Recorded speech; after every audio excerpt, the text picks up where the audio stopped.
welcome to this video on a exam walkthrough for AQA Unit 2 June 2014 past paper. In this video we're going to go through the paper and I'm going to go through the questions and show you the answers to them as well. Give you a few hints and tips to make sure you can answer the paper correctly as well. It is useful for you to go away and print this exam paper off and have a go yourself. They are readily available from the AQA website for free, and then you can look at this video and check back to see if your answers are correct, because I know sometimes the mark scheme can tell you the answers but doesn't necessarily tell you why it's the answer, and that's what I aim to achieve with this video. Also, you'll see that there will be some contents buttons just on the left hand side there, so you can skip to any question that you want. Let's make a start. Okay, so we're going to start with question 1, obviously, and this question is on equilibria. And if we look at the top bit here, it says a dynamic equilibrium is established when gas A is mixed with gas B at a given temperature, and it gives us the equation here. Figure 1 shows us how the concentrations of reactants and products change with time. And you can see we've got concentration on the y-axis and time on the x-axis. And we can see these are the products, C and D, and this is obviously as the reaction proceeds. And this is A and B, which are the reactants. Now, just some observations. You can see that obviously as the reaction proceeds, the amount of C and D increases and the amount of A and B decrease. So these are the reactants being used up and products being formed. Okay, so 1A part 1, so if we just go on to the first question here, says on the appropriate axis of figure 1, place an X to show the time when equilibrium is first established. So we're looking for on the appropriate axis, so we've got two axes here. It is talking about time, so we need to actually put our cross on the time axis, and it's telling us when equilibrium is first established. Now, equilibrium is where we have the rate at which products is produced is equal to the rate at which the reactants are used up. So the first moment in which this occurs is when these two lines actually level off. So you need to aim to put a cross somewhere in this region here, because you can see this is where the line is starting to level off here. So that's where your cross should appear. Okay, and if we look at the next question, which is 1A part 2, says state how the rate of the forward reaction and the rate of the reverse reaction are related to each other at equilibrium. Now, at equilibrium, we can say that the rate of the forward and backwards reaction is actually the same. So we can say that they are equal. And that's really important. It is not sufficient, or it is not correct, should I say, to say that the amounts of products and reactants are the same, because they might not be at equilibrium. The key thing at equilibrium is it's the rate of the forward and reverse reaction is the same, not the amount of reactants and products. So that's quite a common misconception. Okay, so let's look at the next question. Put that to one side. Okay, so we've got 1B, which is this question here. And 1B is asking us to give the meaning of the term dynamic in the context of a dynamic equilibrium. So this is just quite a straightforward definition. So the word dynamic means that both reactions occur at the same time. So write that down in there.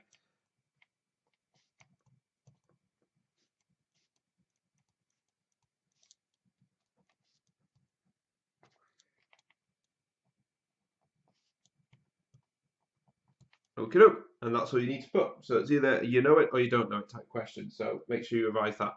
Okay, 1C, the total pressure on the system is increased at constant temperature. State and explain the effect, if any, of this change on the position of equilibrium. So what we're going to do is we're just going to bring back our equation that we had just before. And you can see here that the equation is A and B, and they're both gases, and C and D are both gases. And you can see we've got 2 moles on the left, 2 moles on the right. So actually, because they are equal number of moles left and right, that the pressure has no effect on equilibrium, because we've got equal number of moles of gaseous products and reactants. So because they're equal, it has no effect. So we're going to write that down on there. Effect is no effect. And all we need to say is there is the same number of moles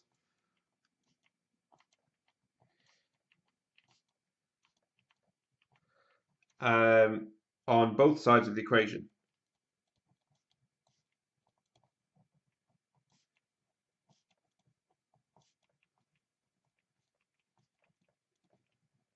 All right, now that one is worth 2 marks. So obviously you get a mark for saying no effect, and you get a mark for your explanation. It is important that you get this one right, because actually you don't get the mark if this one is incorrect at the top. So make sure that you are consistent. Okay, and the last part to question 1 is 1C part 2, and it says state and explain the effect, if any, of this change on the time taken to reach this equilibrium.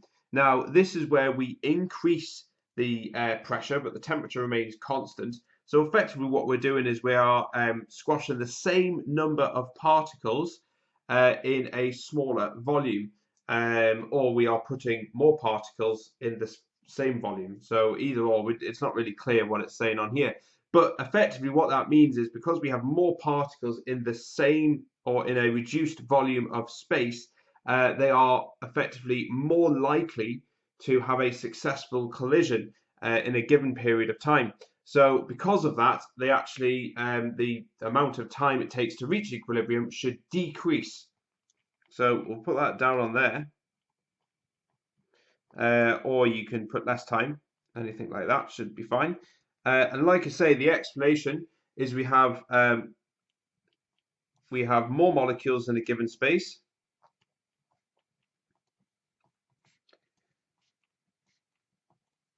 So more molecules in a given space because effectively they are close together. So I'll just put that down on there.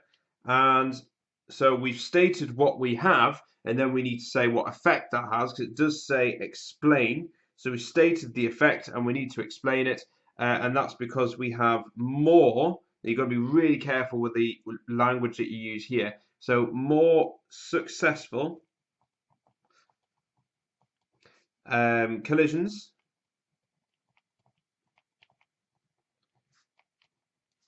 in a given time. Now, this is really important. We've got to talk about frequency. It's not good enough just to say we've got more successful collisions. We've got to say that in a fixed time period, we have more of them. And that's why equilibrium is effectively being reached quicker, because it's happening in the same amount of time. We're getting more successful collisions. You've got to say the word successful as well, because atoms can still collide, but it may not lead to a reaction. And actually, the vast majority of molecules that collide don't actually react. So the word successful is really, really important, and so is given time as well. We've got to have some kind of time parameter in there as well. So it's really, really important. You can say more frequent successful collisions, and that will do. But these words are so important because you won't get the mark if you don't get that right. This is for 3 marks. So just to show you where the marks are, the first mark is obviously stating the effect. The second mark is stating what we have, so there's more molecules in that space, and then actually trying to explain why we have a decrease or less time gets you the third mark.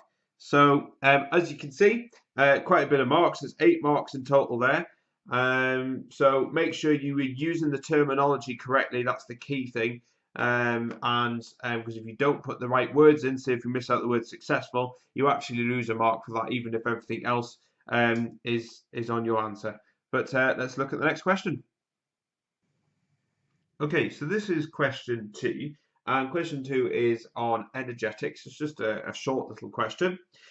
So we'll start with the graph that's going to show us here. So it says figure 2 shows the Maxwell-Boltzmann distribution of molecular energies in a sample of gas at temperature T. So what we've got is we've got a Maxwell distribution curve. We've got energy down here. This axis hasn't been labelled for us, and we've got Y, which we may need to use later on. Okay, so it says one of the axes is labelled, which is this one, and label the other axes. So with Maxwell-Boltzmann distributions, the other axis is always the amount of particles. So I'm just going to write that down on there. So you can either say the amount of particles or you can say molecules. That's fine, or number of molecules or anything like that, as long as it states that we're talking about the amount of particles and we're relating that to the amount of energy that they have, and that's what a Maxwell-Boltzmann distribution shows us. All right, so, and if we go on to 2b, and it says state why the curve starts at the origin. So this is the origin here, and just to quickly tell you what a Maxwell-Boltzmann is, effectively this is a set of molecules. So imagine we had 100 molecules and we were to record the amount of energy that each molecule has. Now, not all molecules have exactly the same amount of energy. They all have different amounts of energy.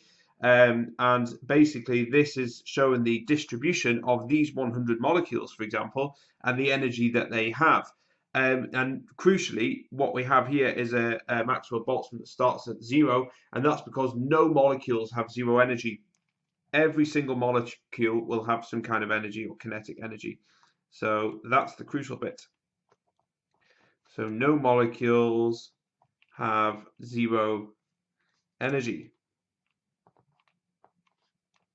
Okay, so that's really important. All right, and if we look onto the next question, which is 2c, it says, which of the following, A, B, or C, describes what the value of y represents in figure 2?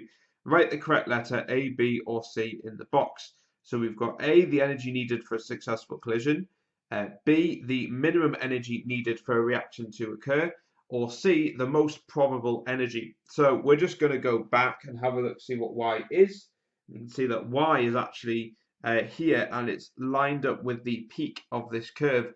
Now this tells us the most probable energy that the molecules will have. So in other words, if we had to take the 100 molecules, the vast majority of the molecules will have an energy at this value here. That's what we're saying. So the likelihood, so it's just like an average of the 100. Some molecules may have energy that's higher than this. Obviously, they've got higher than the average, and some will have a lot less. But you can see here that this is the most probable energy that they have.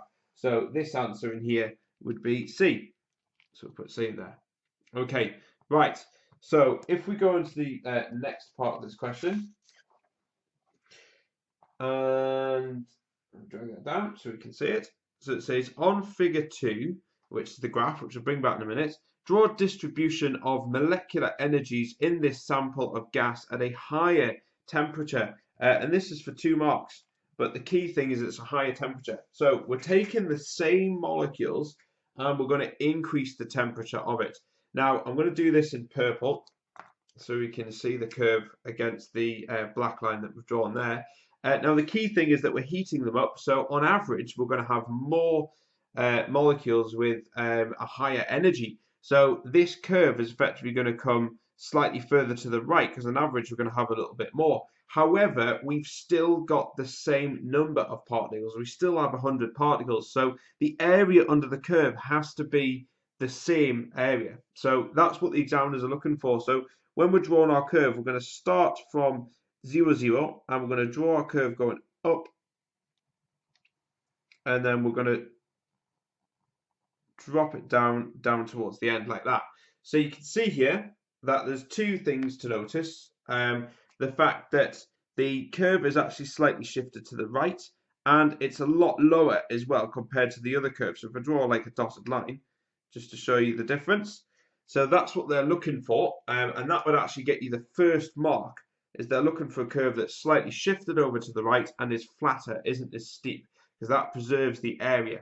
And the second mark they're looking for is you've got to make sure that the curve starts at 0, 0 still. The area has got to be retained the same as well, roughly the same, which is what they're looking for. This purple line shall only cross the existing line once. It shouldn't cross at any other time. So in other words, when we come back down, this line shouldn't be crossing back over or matching it. It should be slightly higher. And that is actually the last point there, is that this one should be slightly higher. And what that's telling us is actually we have a lot more particles with the higher energy. And that satisfies the higher temperature of the sample. So that's what you're looking for, and that's where you get your 2 marks. So making sure you draw it exactly like that. It's really, really important that you are specific with this as well. All right, okay, so if we go on to the last question, and it says the pressure of the original sample of gas is doubled at temperature T. And it says state the effect, if any, of this change on value Y. So value Y, remember, if we bring this back over here, this is at the, we're looking at this black line again here. Value Y is this one here. And now this is telling us the most probable energy of our particles. So the effect of pressure is actually going to be no effect. It's not going to give the particles any more energy. They may reach equilibrium a bit quicker, but in terms of energy values, they have the same amount of energy. So therefore, the profile of your graph should remain the same. But there you go. That's 6 marks. On to the next question. Okay, so this is question 3, and this one is got a mixture of extraction of metals and a little bit of Hess's cycle as well. So they've mixed the two together. So we'll start with obviously at the top here, and it says antimony is a solid element that is used in industry. The method used for the extraction of antimony depends on the grade of the ore. Antimony can be extracted by reacting scrap iron with low-grade ores that contain antimony sulfide, which is Sb2S3. Write an equation for the reaction of iron with antimony sulfide to form antimony and iron 2 sulfide. So they've told us effectively what we have to write in our equation. So we're going to write an equation reaction with iron. So we're just going to put Fe in there, and that's going to react with antimony sulfide, which we've been told is Sb2S3, and this is going to form antimony, which is Sb, and iron 2 sulfide. So this is iron 2 sulfide. So that's iron basically has a 2+ charge, and if we look on our periodic table, we can see that sulfur sits in group 6 of the periodic table. So that means that we have a 2- charge on here. So iron 2 and iron 2+ and S2- will react quite nicely because they've got equal but opposite charges. So that means the formula is just going to be FeS. And so you have to know that to know the formula of iron sulfide. And obviously we're forming antimony as well because that's what it says. So all we have to do now is just to balance it. And you can see that we've got 2 antimonies here. So we have to put 2 in front of there. We also have 3 sulfurs here. So that means we need a 3 there. And now we've got 3 ions, so we need to put a 3 on that side as well, and that's how you balance it.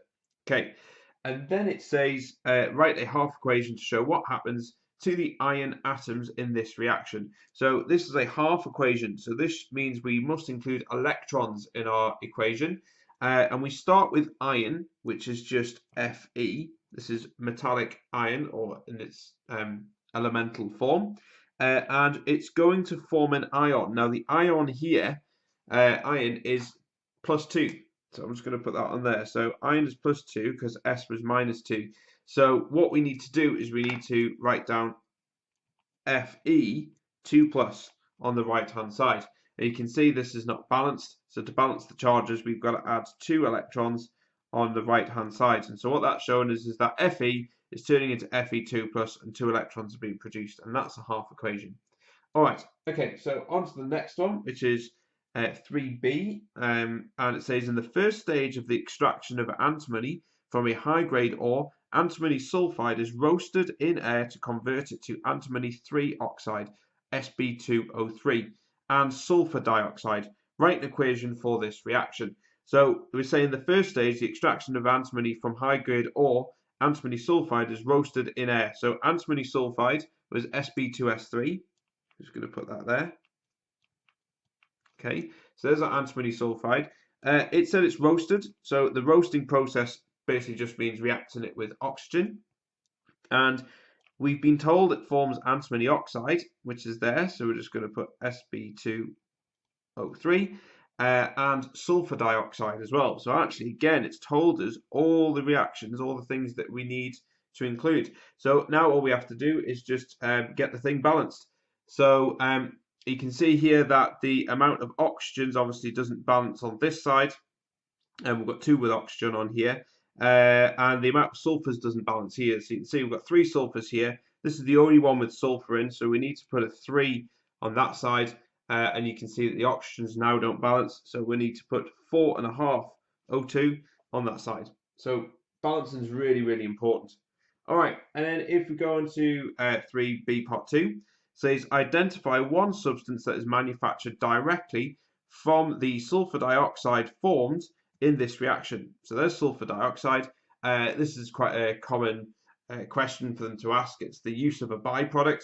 So this could be formed, you could form sulfur trioxide, which is SO3, that reacts with oxygen, and that subsequently could form something like sulfuric acid. So you could put H2SO4 and that would get your mark as well. And that's exactly what they would do in industry as well. They wouldn't let this go into the atmosphere because it causes acid rain. So they would oxidize it first to form that, then bubble it through water to form sulfuric acid. And they can sell it and make money, which is always useful. Okay, and if we go on to the next question, the next part, of the same question. So this is 3C. Now this is a Hess cycle. You can't have a chemistry exam without a Hess cycle. So it says in the second stage of the extraction of antimony from a high grade ore, antimony 3 oxide is reacted with carbon monoxide at high temperature. Use the standard enthalpies of formation in table 1 and the equation given below in table 1 to calculate a value for the standard enthalpy change for this reaction. So what we're going to do is going to draw our Hess cycle. Now the key thing with Hess cycle is that you've got to look at the data that you've been given. And you can see that the data you've been given is formation data.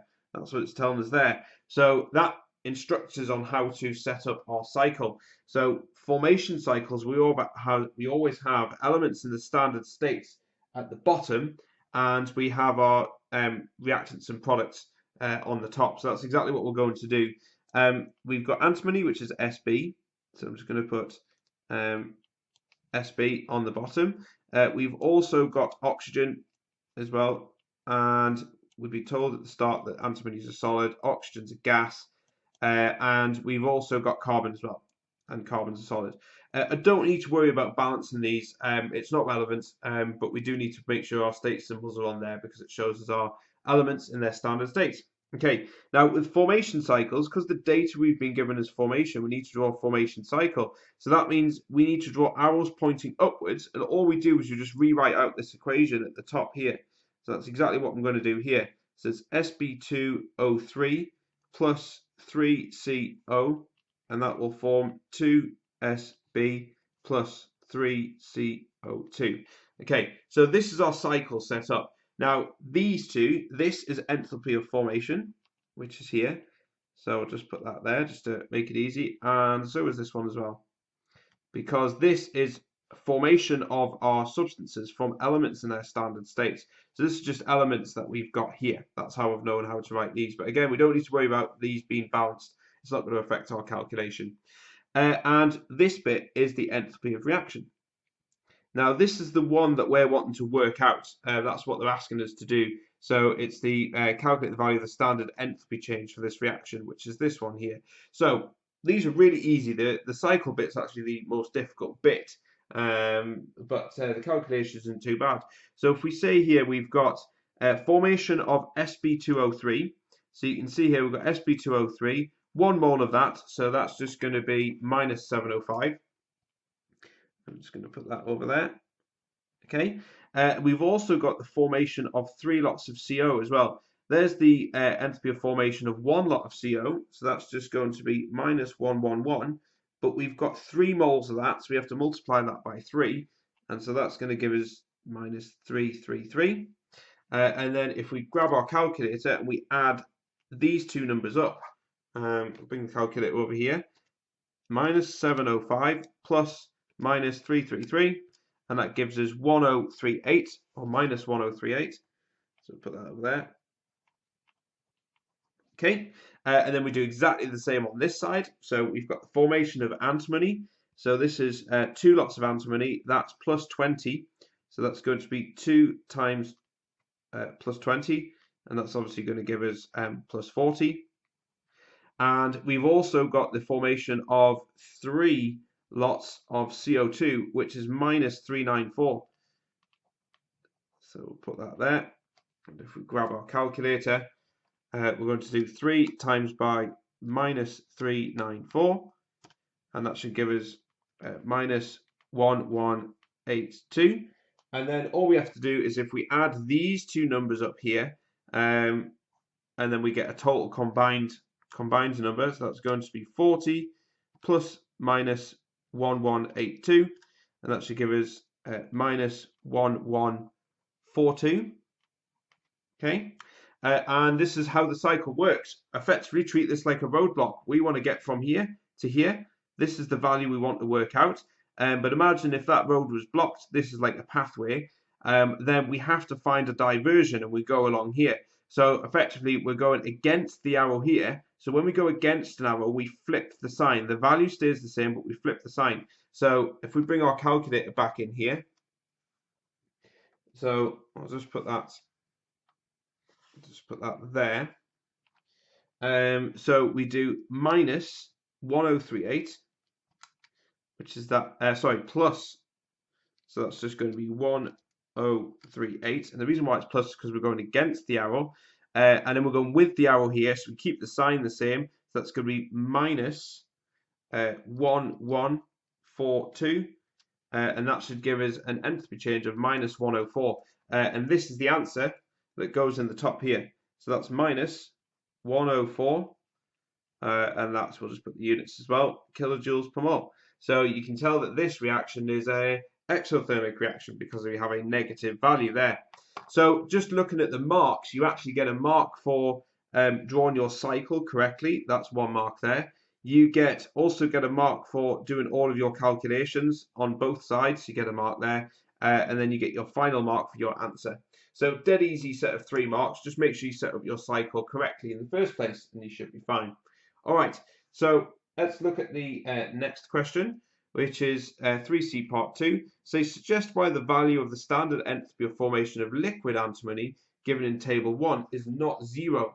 So if we go back, and that's a little bit weird because elements are actually have an enthalpy value of 0, but you can see that we've got Sb solid here. This is how antimony naturally exists at room temperature, but we're forming antimony liquids. The state symbols are really important here.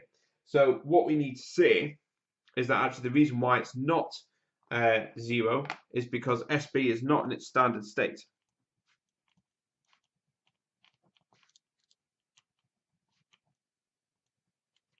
Not in its standard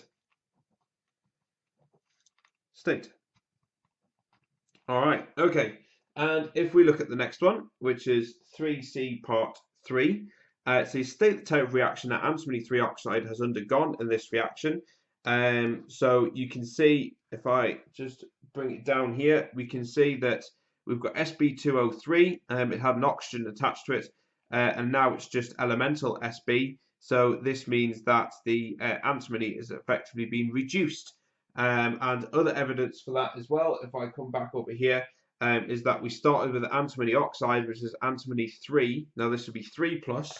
So if I just put our plus 3 on the top of there, and we have 2 of them, so that would make it plus 6. There you go. And antimony over here is 0. All elements have an oxidation state of 0. So you can see this is showing reduction. So this has actually been reduced. So this is a reduction reaction.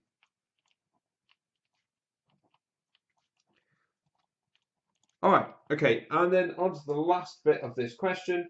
This is 3D. It says, deduce one reason why the method of extraction of antimony from a low-grade ore described in part 3A is a low-cost process. Do not include the cost of the ore. So the reason why we're using a low-grade ore is because the reason why it's effectively a low-cost process is because we're using cheap scrap iron.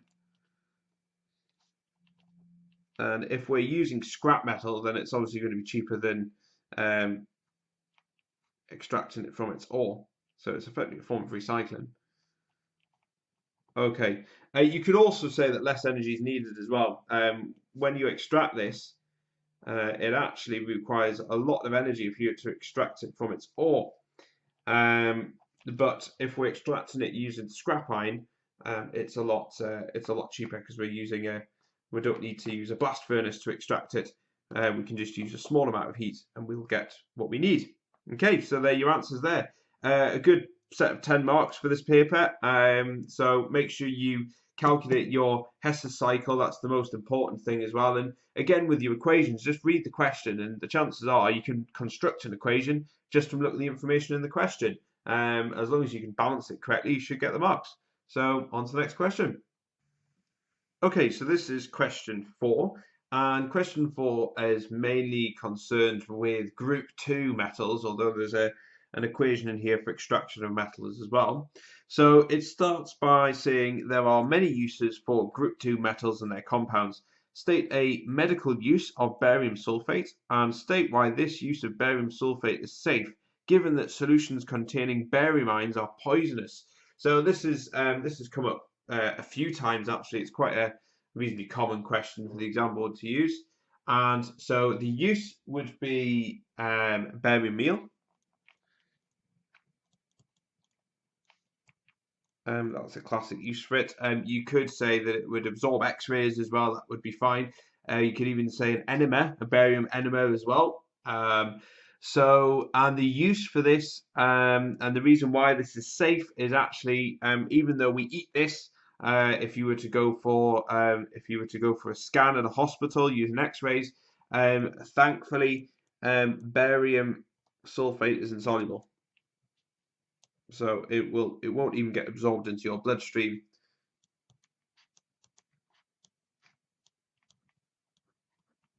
Which is obviously quite useful. So the marks here, you would have 1 mark for barium meal, and you'd have 1 mark for this as well. So that's 2 marks. Okay, so not a bad start. And it goes on to say for 4b, magnesium hydroxide is used as an antacid preparations to neutralize excess stomach acid. Write an equation for the reaction of magnesium hydroxide with hydrochloric acid. Now, if we look at our periodic table, then you should find that magnesium is actually in group 2, and hydroxide is OH minus. So that means because magnesium has a 2+ charge, we actually need 2 OHs to balance that out. So the formula for magnesium hydroxide is MgOH2. Really common. Some people miss out this bit. They just put MgOH. Obviously that won't balance because magnesium is a 2+. OH minus is 1 negative, and so we need 2 of these to balance out that 2+. So that's really important. And obviously that's going to react with HCl. This is in your stomach, hydrochloric acid. And this is going to form, now this is just an acid-base reaction. So acid plus base will form a salt, and the salt is a metal and a non-metal, so it's magnesium chloride. Again, chloride is in group 7. So you need 2 of these to balance out the 2+ charge for magnesium. So that's magnesium chloride. And you always produce water as well. All right, and you have to balance this as well. Obviously, that's really important. So you can see here we've got 2 oxygens here because this multiplies everything inside the bracket. So you've got 2 oxygens there. So you need a 2 in front of there. Now we've got 2 chlorines here. So we obviously need a 2 there as well. And that balances the whole thing. So balancing is obviously very important. Okay, and if we go into 4c, it says solutions of barium hydroxide are used in the titration of weak acids. State why magnesium hydroxide solution could not be used for this purpose. Now the key word here is solutions.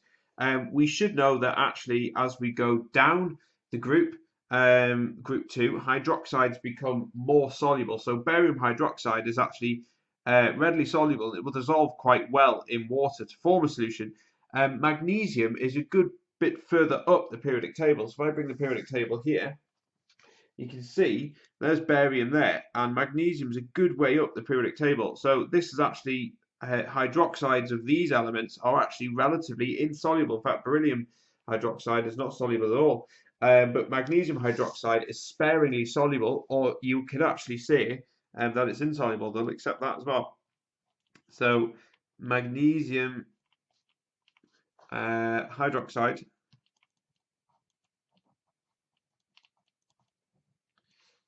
is, I will say, sparingly soluble.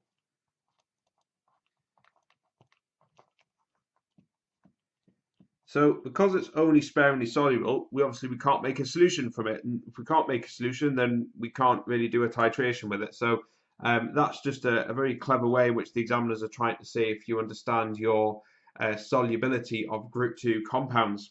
All right, and then if we go into 4D, magnesium metal is used to make titanium from titanium chloride. Write an equation for this reaction of magnesium with titanium chloride. Now, the Roman numerals tells us that the titanium has a +4 charge, because this means 4, and all metals have a positive charge. So titanium chloride is going to be TiCl4, because chlorine is 1-, so we need 4 of them to balance out the titanium. That's going to react with magnesium, because that's what it's actually told us. And it says that we're going to make titanium. So we're going to I'll just stick titanium at the end there. And obviously what's left is just magnesium chloride. Now magnesium is in group 2, as you can remember. So it'll only bond with chlorine, it can only bond with 2 chlorines to form magnesium chloride. Obviously we need to balance this as well. We've got 4 chlorines here, we've only got 2 here, so we need to put a 2 in front of there. And because we've got 2 magnesiums, we need to put 2 in front of there as well. And that's now balanced. All right, okay, so if we look at the last question for question 4, which is 4E, bring that down so you can see it. So 4E, it says magnesium burns with a bright white light and is used in flares and fireworks. Use your knowledge of the reactions of group 2 metals with water to explain why water should not be used to put out a fire in which magnesium metal is burning. And so this is actually quite important. Now, you should know that group 2 metals, when they react with water, just like group 1 metals, although they're not as reactive as group 1 metals, they will make hydrogen gas. So that's your first point there. So we're just going to put that there. Reacts with water to make hydrogen. So that's the first kind of knowledge or observation, but it does say explain why it should not be used. So we need to say why that's a problem. And actually H2 is explosive. When it mixes with air, it's not very good. So that's the dangerous bit. All right, now this was for 2 marks. So we'll go through our marking. And you can see you get 1 mark for actually stating that hydrogen is produced in the first place, and then explaining why it's not a good idea to mix group 2 metals like magnesium with water, and that's because we produce hydrogen. So a bit of a short question, 7 marks, and that's not a bad number. Again, every mark counts, but just in summary, make sure you know your group 2 metals, and again, equations are obviously vital. It is chemistry, so you have to make sure that you read the question carefully, form your equations, and make sure you can balance them. On to the next question. Okay, so this is question 5, and question 5 is mainly concerned with halogens, or the haloalkanes topic. So, and in particular, it's mainly looking at radicals, and that's where we're going to start. So we'll start here. So question 5, it says trifluoromethane, or CHF3, can be used to make the refrigerant chlorotrifluoromethane, or CClF3. Now, chlorotrifluoromethane is formed when trifluoromethane reacts with chlorine, and we can see the reaction here. CHF3 plus Cl2 will give CClF3 plus HCl. And the reaction is a free radical substitution reaction, similar to the reaction of methane with chlorine. So this is a very relatively straightforward reaction. There's little prompts which I'll show you, which can help you to remember how you structure these equations. It looks horrendous, but it's not too bad. It says write an equation for each of the following steps in the mechanism for the reaction of CHF3 with Cl2. And there's 4 marks up for grabs, and obviously there's 4 steps, so it's a mark for each step. Okay, so let's just push that up so we can see the whole question.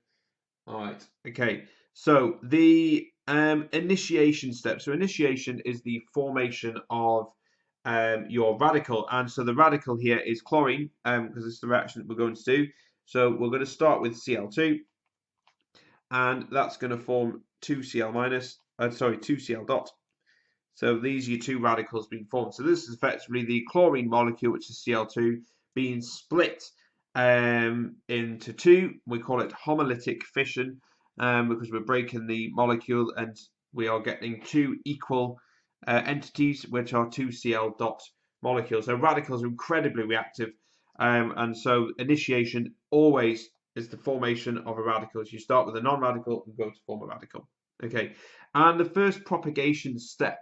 So remember, we want to form ClF3. This is what we're forming here. So we need to make sure that we are heading towards that way. So you can see the hydrogen has been lost from there. Now, with these reactions, you always start with your radical that you formed in the previous step is always a reactant in the next step. So we're going to start there with Cl dot. Okay, and we are reacting this with one of our reactants, which is CHF3. This is one of our reactants here. So that's what we're going to write now in this next step. So CHF3.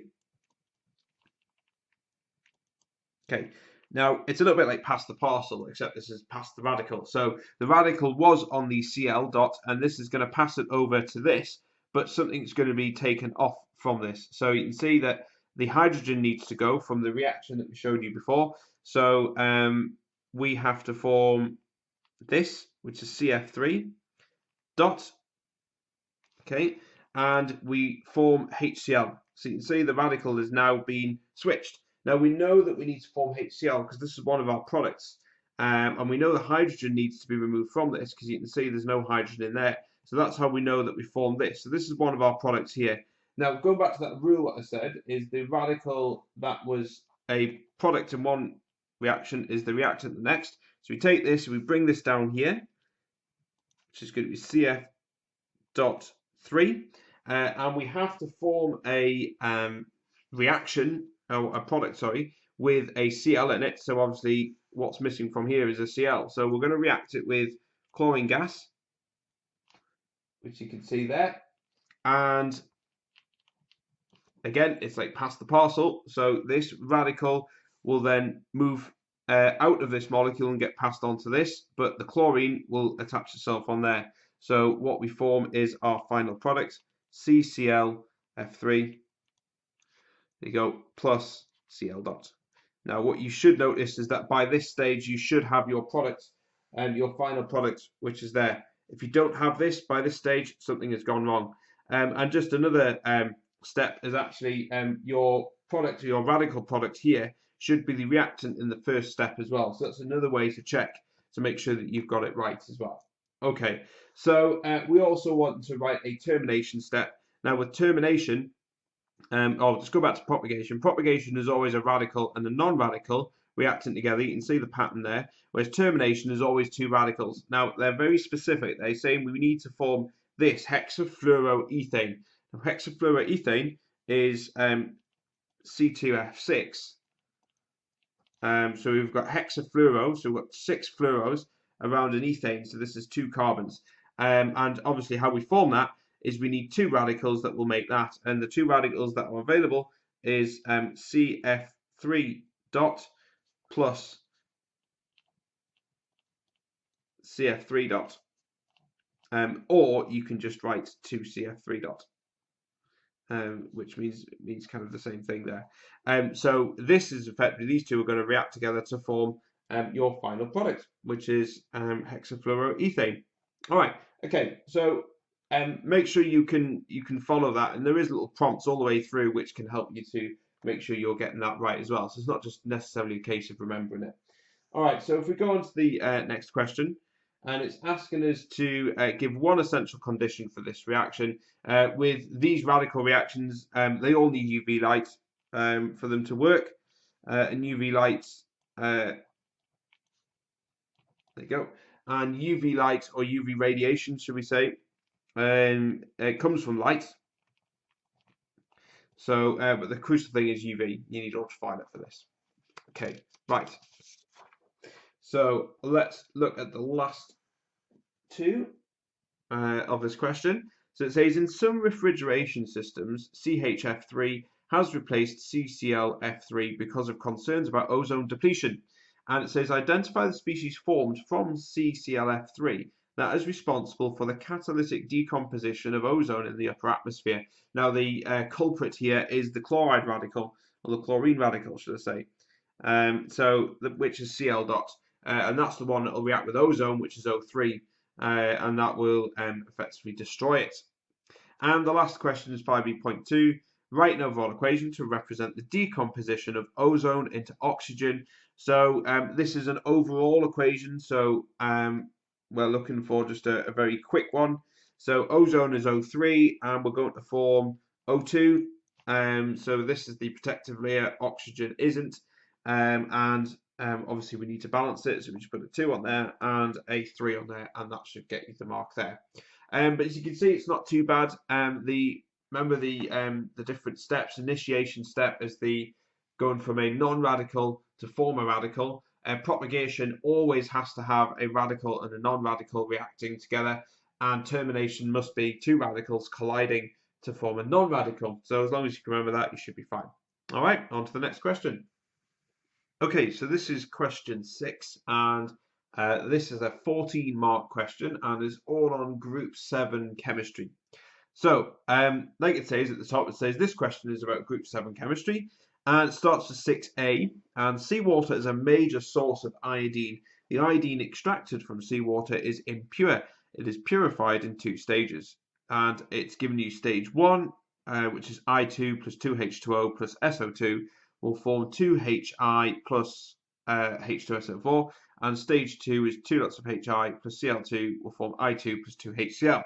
Okay, it says state the initial oxidation state and the final oxidation state of sulfur in stage 1, and so they've obviously structured it for us, which is rather useful.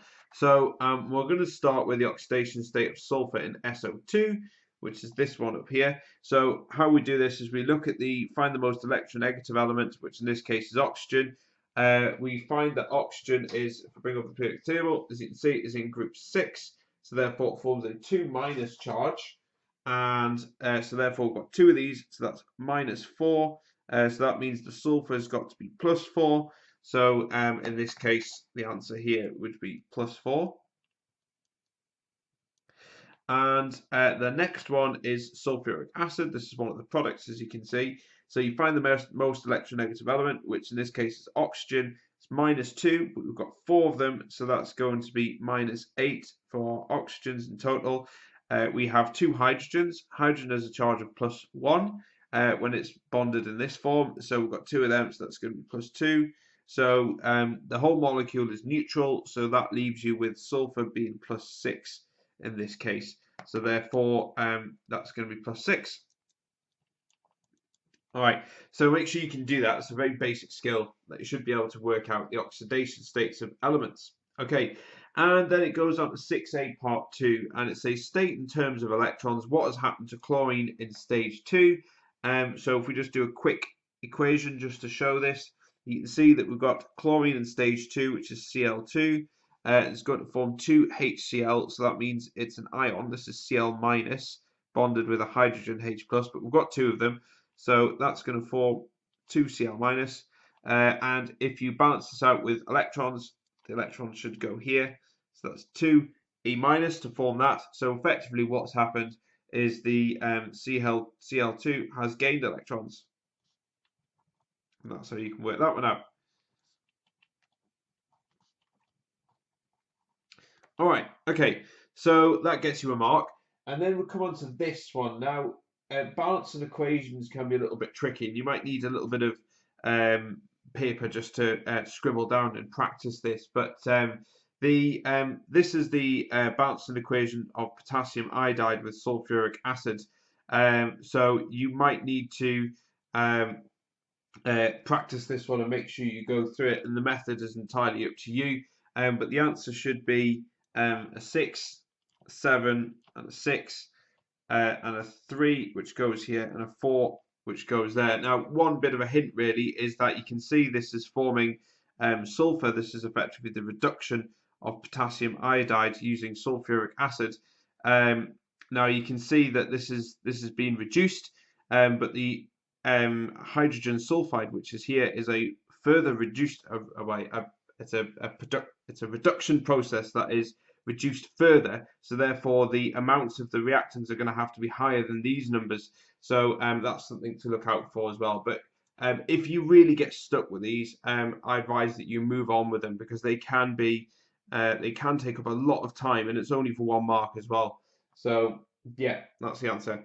Okay, 6B part 2. It says deduce the half equation for the formation of iodine from iodide ions. So what we're going to do is we're going to write down our iodide ions, which is going to be I minus, and this is going to form I2, which is iodine.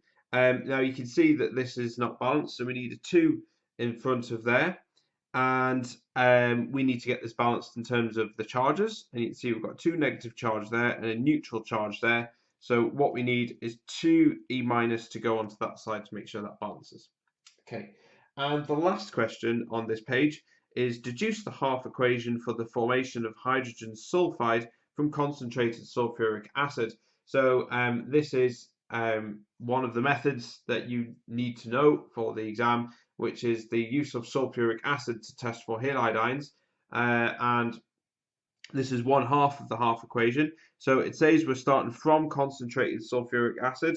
So let's write down sulfuric acid first, H2SO4. And this is the formation of hydrogen sulfide.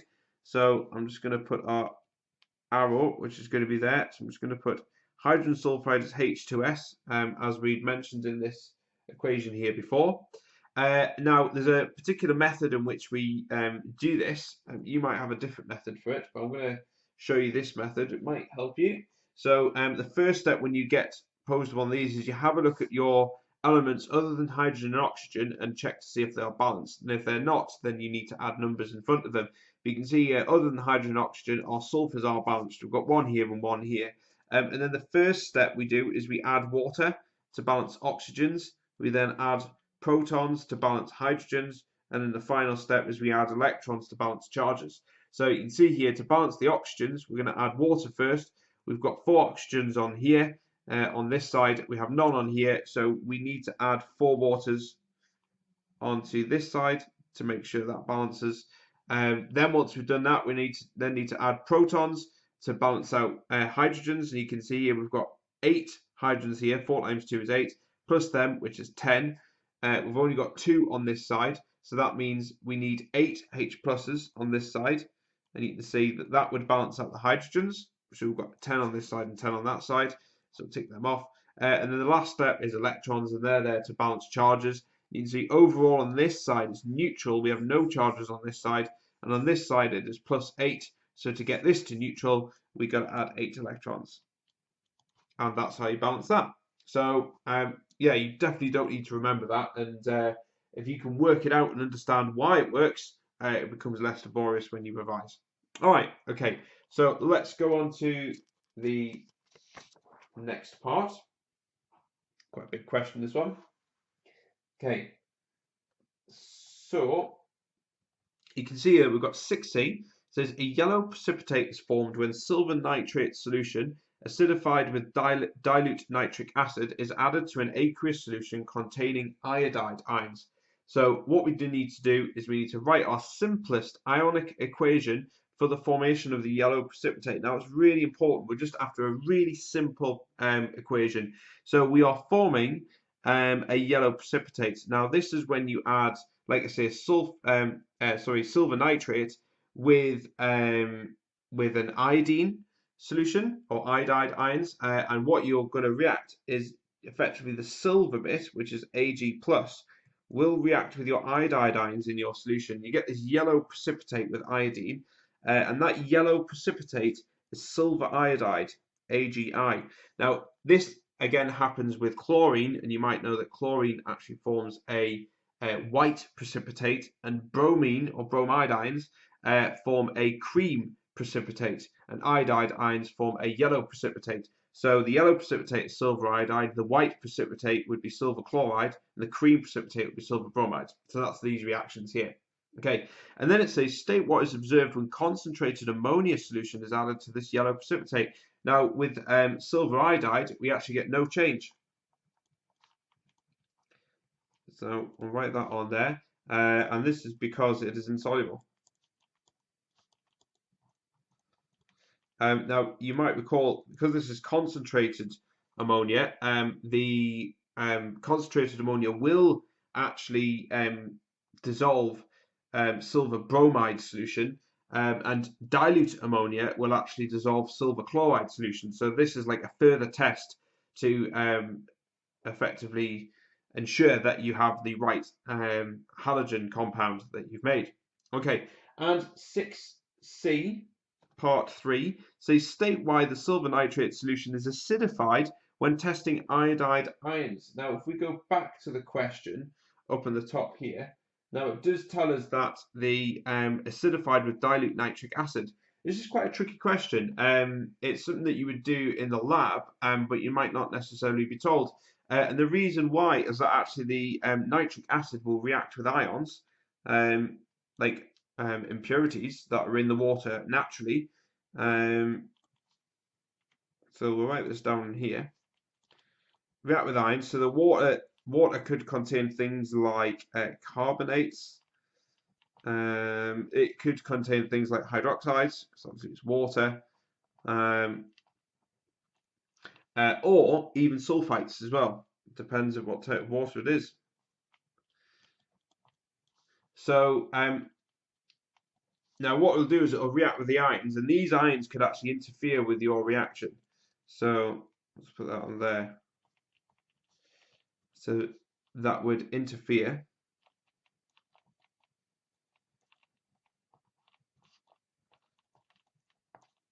with the reaction. So all we're doing is it's effectively trying to, this is trying to remove any of these other ions that may exist in your water. They could have an effect on the precipitates that are formed. So getting rid of these is effectively like cleaning up the water effectively. Getting rid of these will ensure that you get a nice sharp precipitate. You know that precipitate has only been formed because of the reaction of the silver ion and the halide ion that's in your solution.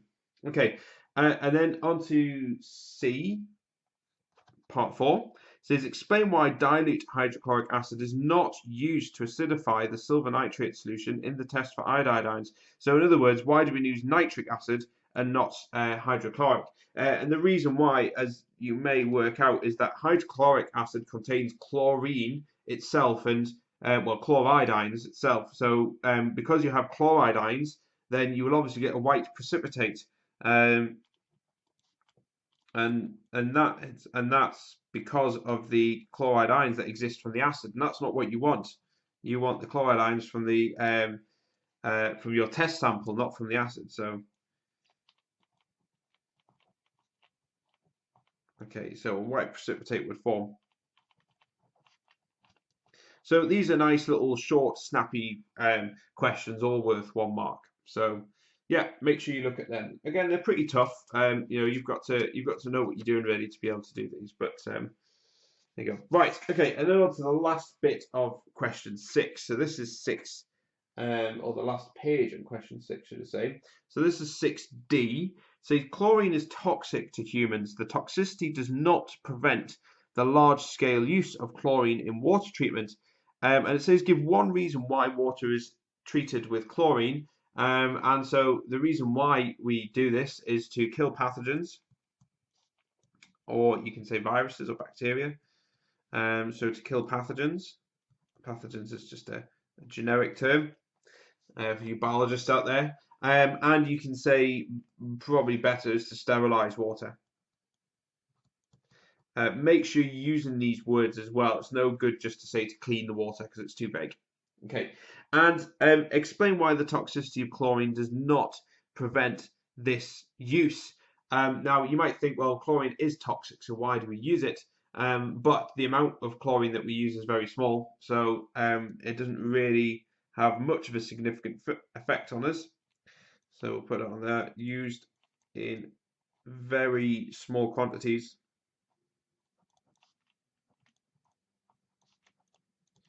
A nice how science works question. Or you could say that the benefits outweigh the risk, because believe you me, the risks of not chlorinating the water would be very difficult. It would be very difficult to argue against it. And you can actually fluoridate water as well. That's what they do in tap water. But yeah, you could have waterborne diseases like cholera, which isn't very nice at all. Okay, 6D part 3. Write an equation for the reaction of chlorine with cold water. Now there's two potential equations that you could do here. And I'll write down both of them.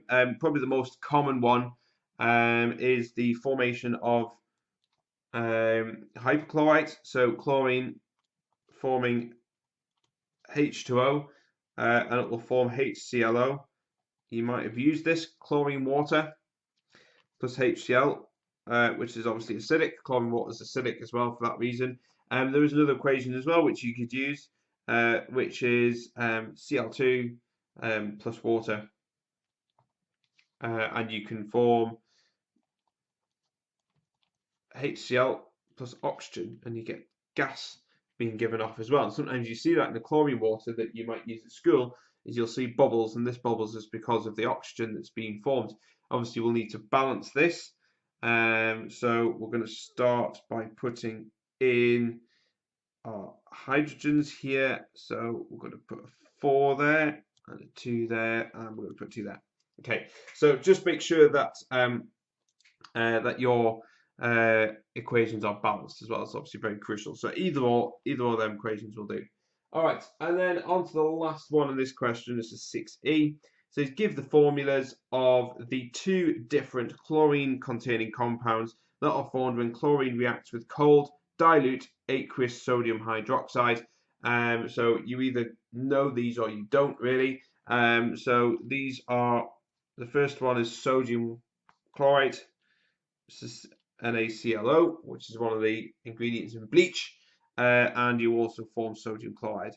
Again, you've just got to, you either know that one or you don't, so you've just got to make sure you revise carefully. All right, so there you go, good chunk of marks there, 14 marks available in this, just from this question, but you can see a lot of it is quite how science works, and there's some equations there as well, so make sure you can do them. Right, on to the next question. Okay, so this is question 7, and this is the biggest question in the paper. It's worth 21 marks. And it starts by saying that table 2 gives us the names and structures of some structural isomers with the molecular formula C5H10. As you can see, they've given us a range of 5 different isomers. They've given the names of them and the structure as well, and it'll ask us questions based on these. Okay, so if we jump onto this question here, then it says isomer 1 exists as E and Z stereoisomers, and it's asking us to state the meaning of the term stereoisomer. Now, this is a definition that you just need to remember, but they all pretty much start with the same format, where you need to say what they've got the same and what's different. So we'll start this one by saying that these are molecules with the same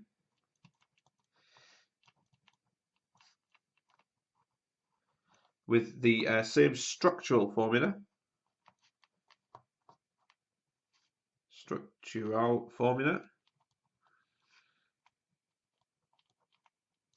Okay, but they have atoms. So I've got on here that the atoms are arranged differently in space. So you really do need to remember these definitions for these isomers. They're reasonably common.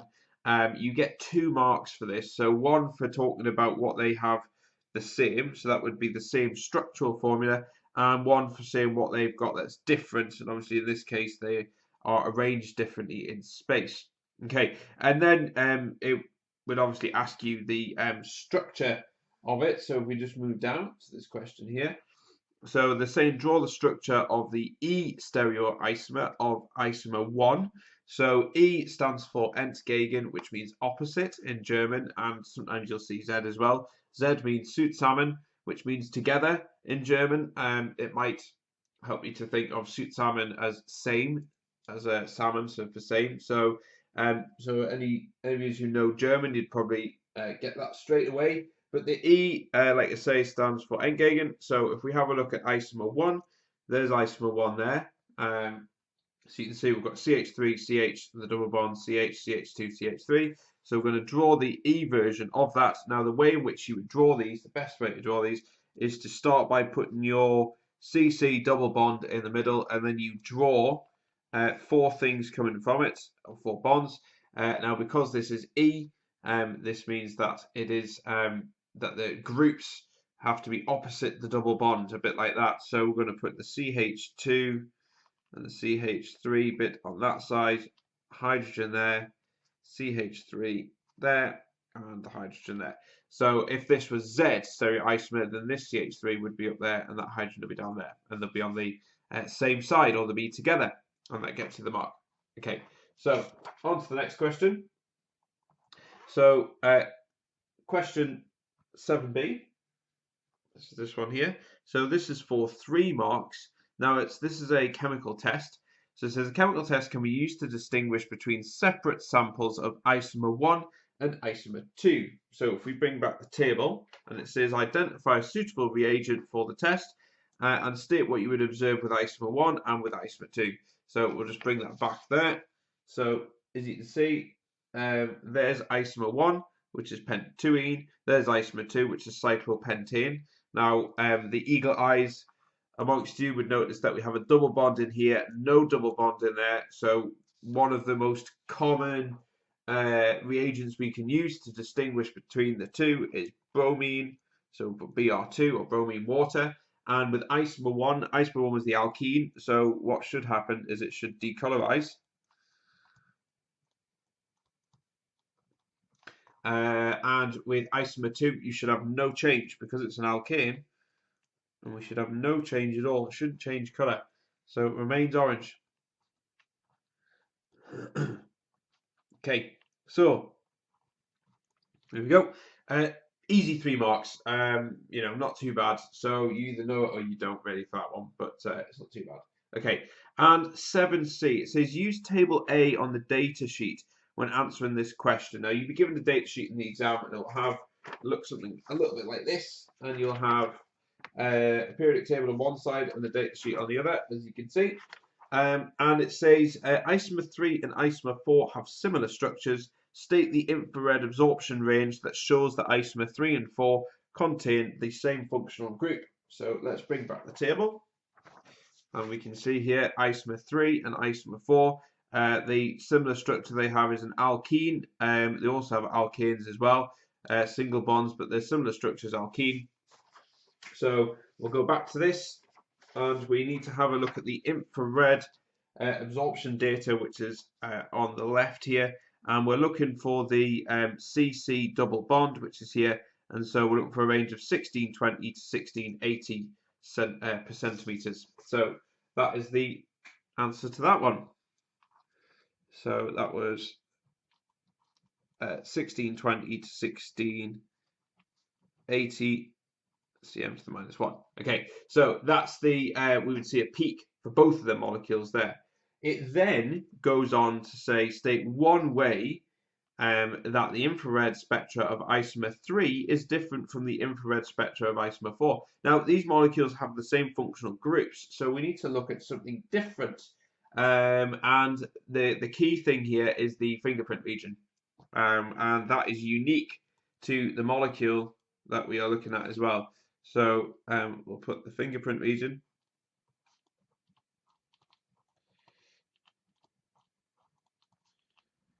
And that is actually below. It'd be a good idea to specify where this is as well. So below 15,000 cm to the -1 will be different.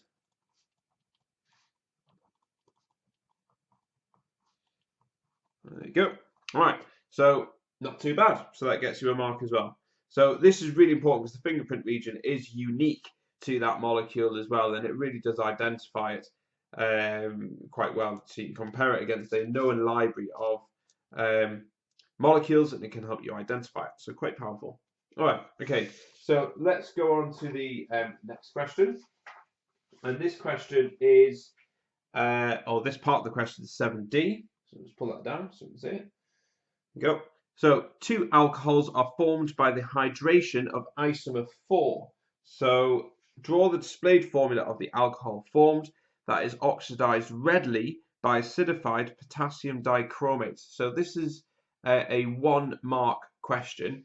It's a bit tricky, but we'll have a look. Isomer 4. Here's isomer 4 here. As you can see, there's the molecule. So we said we're going to add water to this, but crucially, after we've added water, the product has to be able to be oxidized by potassium dichromate. Now, it's told us that we're forming an alcohol, so the alcohol must be either primary or secondary. We cannot form a tertiary alcohol because that won't be oxidized by potassium dichromate. So the answer, and the crucial thing is as well, it's a displayed formula. So that means you've got to show all the bonds. So I know it can seem a little bit of a pain because it takes a while to actually draw out. But you do have to do it. So here's part of our molecule here. Now, we did have a double bond here, and I'll draw it in a different color in a minute, and I'll show you what we've added to it. I just want to draw the answer first. Okay, right. So what we did have, let me just show you what molecules we did have before. Right, we did have a double bond there. That was the double bond. And these two were added on from the water. So we've added it onto there. Now, the reason why it's asked for can be readily oxidized by potassium dichromate is actually the OH could go here as well. But as you can see, if the OH was there and the H was there, you could see that would form a tertiary alcohol, and that wouldn't be oxidized by potassium dichromate. Whereas having the alcohol here, this is a secondary alcohol because the OH is bonded to a carbon and that's only bonded to 2 of the carbons. This could oxidize to a ketone. So that is the actual answer there, but you can see that that's the structure that would have been there. That would have been where the double bond was. We've added water and it's formed your alcohol there. But that is really, really important. It's pretty tricky actually, and I would imagine a lot of people would miss that. So there you go. That's your answer. Right, and then 7E, it says isomer 4 reacts with hydrogen bromides to give two structurally isomeric bromoalkanes. It says E part 1, name and outline a mechanism for the reaction of isomer 4 with hydrogen bromides to give 2-bromo-2-methyl-butane as the major products. So here's isomer 4. They've very kindly written it down there, so we don't need to refer to that table. We've got HBr and we've got our product there. Now it's really important, we're just going to look at this. We've got it because it says that we're forming 2 potential isomers. You see the carbon there. Now this carbon has got the bromine attached onto it. Now it's going to be important when we draw our mechanism because it's not actually, the bromine hasn't added onto this carbon. As you can see, it's added onto this first carbon here. So that's going to be very important when we add this on.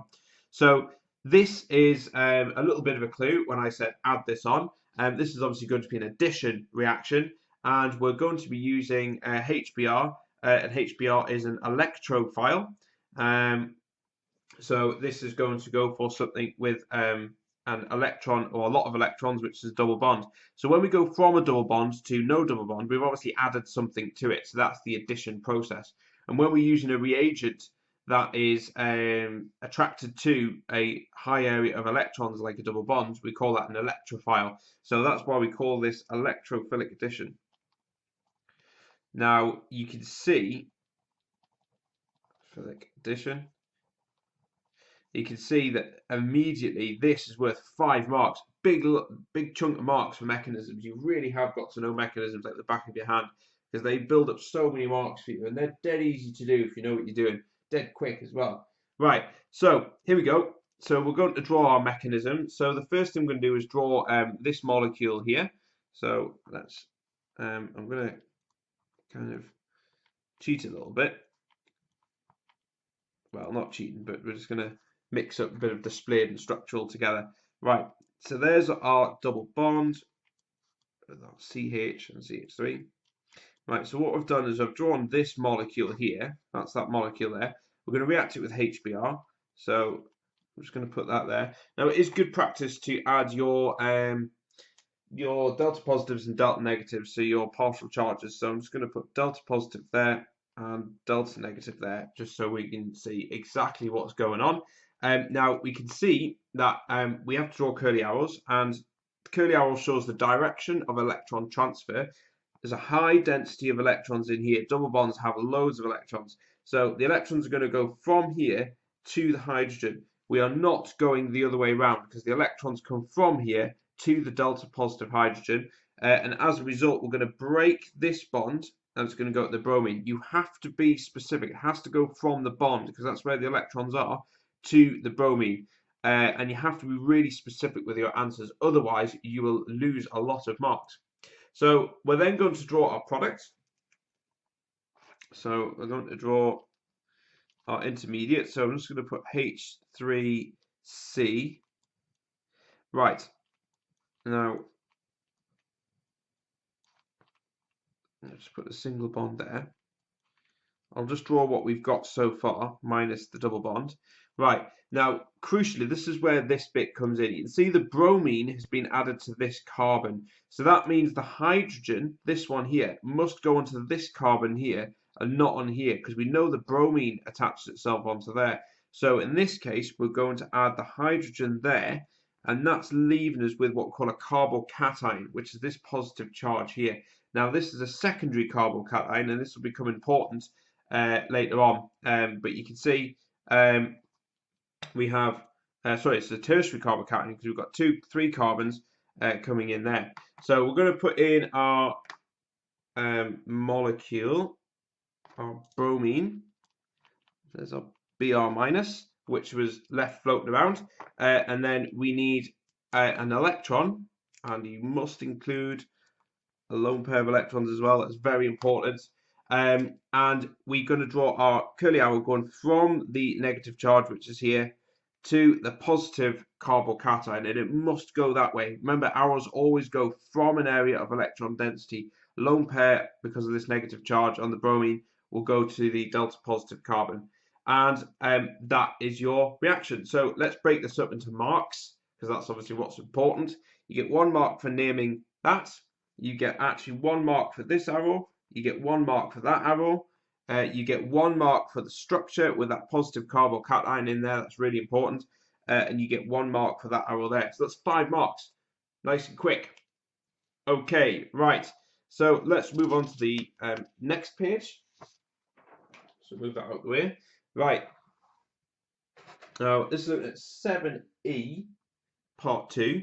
And it says the minor product in this reaction mixture is 2-bromo-3-methyl butane.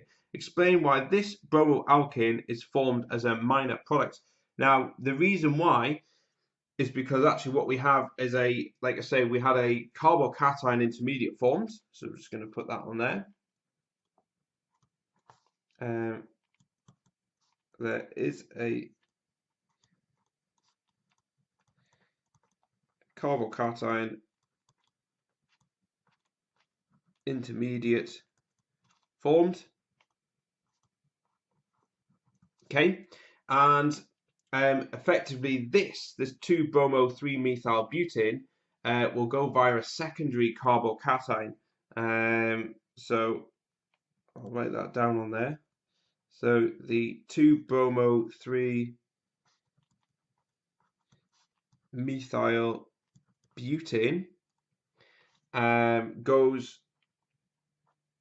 via a secondary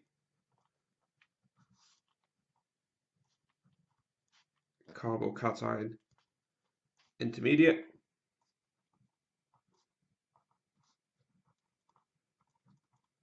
And this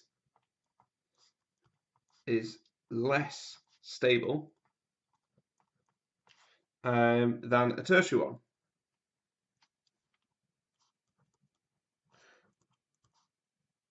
Tertiary. Right, now I'll show you what I mean. So if we bring this back in, you can see that this is a tertiary carbocation. So that's where the bromine is forming on there. Now this is because we have what we call an inductive effect, positive inductive effect, where this is effectively pushing electrons in there to stabilize this positive charge. Because we've got 3 groups doing that, this is more stable. If we had the positive charge on there, then the bromine would attach itself onto there. You can see there's only 2 carbons stabilizing that, so that's a secondary carbocation, not as stable as this. So you're gonna more likely to form an intermediate in this formation, so the bromine would then attach itself onto there rather than the bromine on there. So that's what we're talking about. Okay, and just to show you where the marks come in for that as well, the marks come in for saying that we have a carbocation intermediate that's formed, and then we need to say the idea that it's less stable as well. The secondary carbocation is less stable. Again, that's pretty tricky. You know, it's quite a high order end. Okay, and then finally, on to the last one here, which is 7F. It's telling us to name and outline a mechanism for the following reaction to form isomer 5, which is here. And it says state the role of the hydroxide ion in this reaction. So we've got this haloalkane here, and we've got potassium hydroxide. We're forming isomer 5, and we've got potassium bromide and water that's being produced. Now, straight away, we can tell that actually we're going from an alkane to an alkene. So we have to get rid of something from the molecule to form an alkene. So these are called elimination reactions, because we're eliminating something. So straight away we can say that. Right, and then we need to draw our molecule out. Now what we're going to do is I'm going to draw part of it as displayed, because it makes the mechanism a little bit easier to see. So I'm going to draw this molecule out here. So there's the CH3, and we've got a carbon. Okay, so there's our 2 CH3s, one there, attached to the carbon. We have a bromine attached to one side, like that. And then here we've got CH2, CH3, so I'm just going to write that there. CH2, CH3. Right, we also have an OH. We have an OH minus as well. There's our lone pair. There's the negative charge. Right, now what's going to happen is we know this is an elimination reaction, so we have to remove something from this molecule. So the OH minus is actually going to react, and we know water's being produced. So the OH minus is actually going to go in for this hydrogen here at the end. And remember, the arrow goes from the lone pair to the hydrogen. This is effectively forming a bond with that. So this bond has to break. So the electrons in here go into there. And that's now starting to form a double bond, because the electrons in this bond are now joining the electrons in this bond to form a double bond. Now, because this is forming double bonds, this carbon now has too many bonds. So it breaks the next weakest one, which is the halogen one. So the electrons from here go onto the bromine, like that. So we've got like a knock-on effect, like a domino effect. And this is going to form our product. So I'm just going to show you what we've made.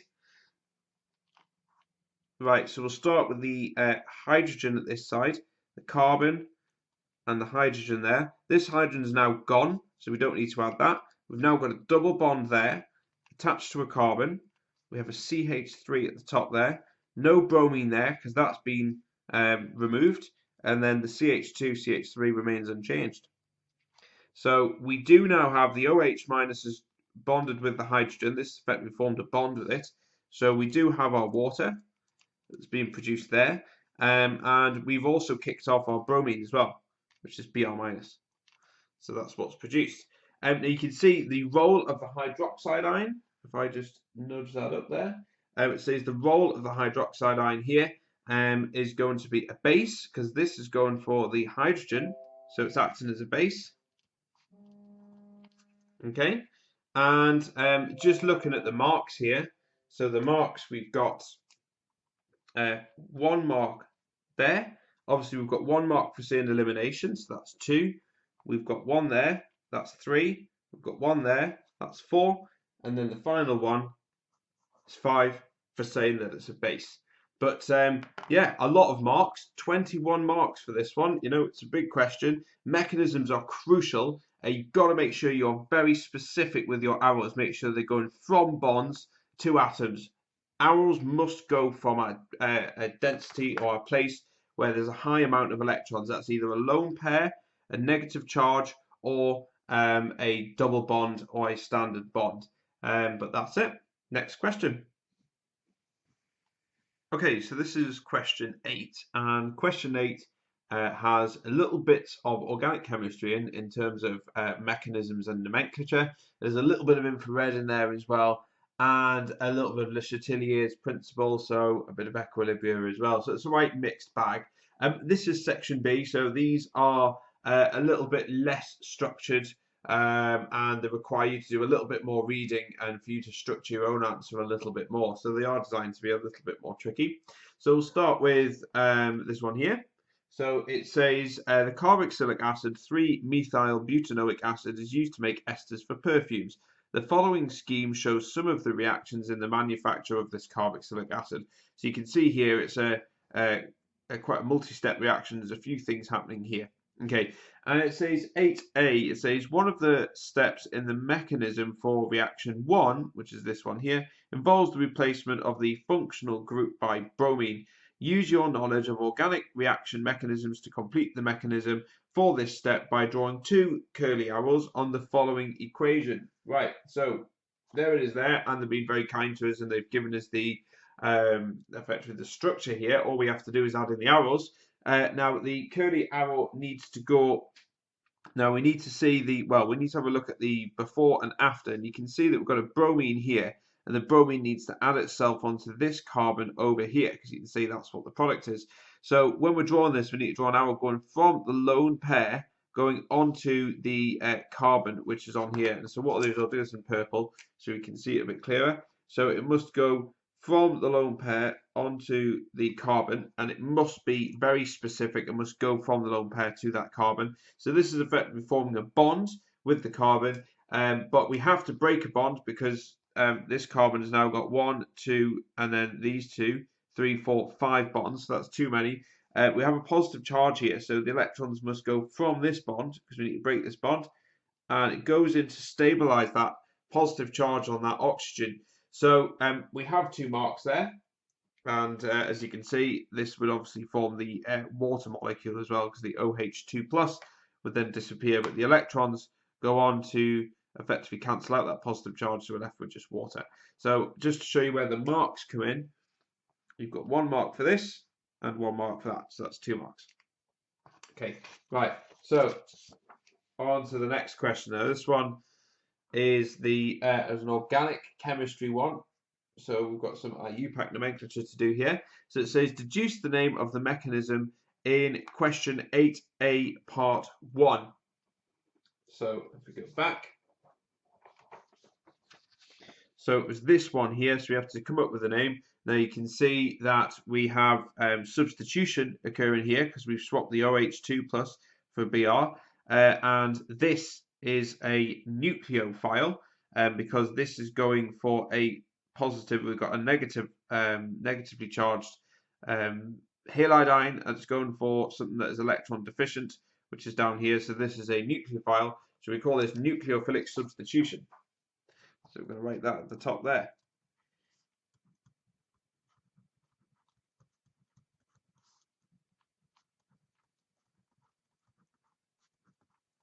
All right, okay. And it then also says give the IUPAC name of this. So, and what we've got, we can actually kind of work it out from here. And you can see if I redraw out this molecule, we have a C here, and we have 2 CH3 groups coming from it. So I'm just going to put CH3 there. We have a CH3 coming from the top because we have this carbon with 2 CH3 groups coming from it. It has a hydrogen attached to it as well. We have 2 hydrogens there. So that's 1, 2, and then we have a bromine on the end. Now, if we had to name this, we can see the bromine is on the first carbon here, and we've got a methyl group on the second carbon, and this is 1, 2, 3, so that's propane. So this would be, and we have to put it in alphabetical as well. So bromo comes before meth, which is M in the alphabet, so B comes before M, so we have to do B first. So that's 1 dash bromo, and then we have 2 dash methyl propane. There you go, and that's how we name that one. Okay, so you can see the 2 marks obviously come in here It's a little bit easier to see it on this one for 1 mark for that and 1 mark for that. Okay, right, and question 8b. Now this one is quite extensive. There's quite a lot to read in this one, which is typical for section B questions.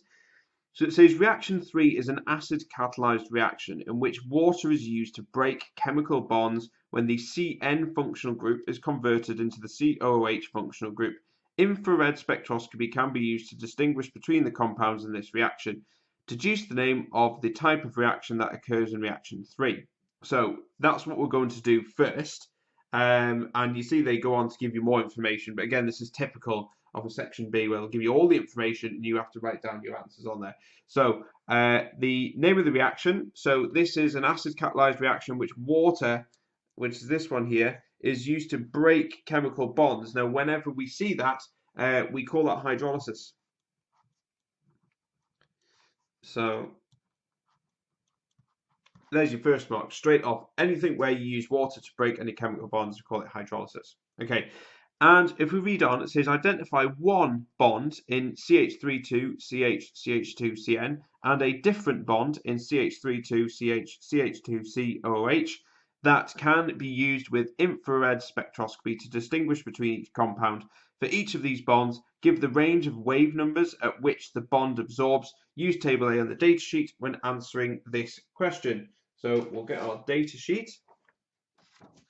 There it is there. Right, so we have to look for one bond in this and a different bond in this. So the obvious one in this would be the CN bond.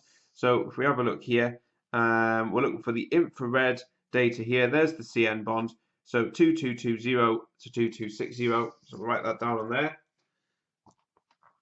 So we've got a C triple bond N, very strong bond. And that's going to give an absorption at 220 to 2260 cm to the -1. And this would be in this one. Now we have to come up with a different one for this. Now you could come up with a few, I suppose, with this one. We have an OH. We also have a C double bond O, because it's a carboxylic acid, if I was to draw this out. Go. So we have a C double bond O, and we also have a CO bond. All of these are not in this one here, so we could pick any of them really. So let's get them written down. So we've got an OH here. Now watch out for this, because you've got two OHs here. You're looking for the acid one. Don't write this one down because it's not an alcohol, so we're looking for an acid. So it's 2500 to 3000. So we'll put that on there. So we have an OH acid. Make sure you write acid as well, because they vibrate at different frequencies depending on what it's bonded to. And we said that one was 2500 to 3000 cm to the -1. We could have also had a carbonyl group as well, which is this one here. So 1680 to 1750. So put all there. So you can have the carbonyl group, which is 1680 to 1750. Or we could have had the CO bond. Again, if we bring that over, there's our CO bond, 1000 to 1300. So we're going to write that down in there as well. CO, and that's going to be 1000 to 1300 cm to the -1. Now these ones, you only need to put one of them because it only ever asks for one. So just any one of them really, but marks, one that, one for that, and then one for either one of them three there. And so that's where you get your 3 marks from. Okay, right. So let's have a look at the next bit. So this is the last few, this is the last section for question 8. So you can see we've got another question. So when 3-methyl-butanoic acid reacts with ethanol in the presence of an acid catalyst, an equilibrium is established. The organic product is a pleasant smelling ester. And so here's our reaction. There's our carboxylic acid, there's our alcohol, there's our ester, and there's water. Okay, the carboxylic acid is very expensive and ethanol is inexpensive. In the manufacture of this ester, the mole ratio of carboxylic acid to ethanol used is 1 to 10 rather than 1 to 1. Use Le Chatelier's principle to explain why a 1 to 10 mole ratio is used. in your explanation, you should not refer to cost. So they've made it a little bit tricky for you, because that's probably the obvious thing, is the fact that you're using less of the expensive carboxylic acid. So, but it has given us a hint as to what we need to talk about, and this is Le Chatelier's principle. So we're talking about equilibrium, and also this gives it away as well. So what we need to say is that we've got effectively a lot of this and one to that, and that's the ratio that we use. This is actually quite important because according to Le Chatelier's principle, we have a high concentration of alcohol and it needs to be used up. And so the ester will react with this to produce your ester. So what actually happens is the yield of ester actually increases.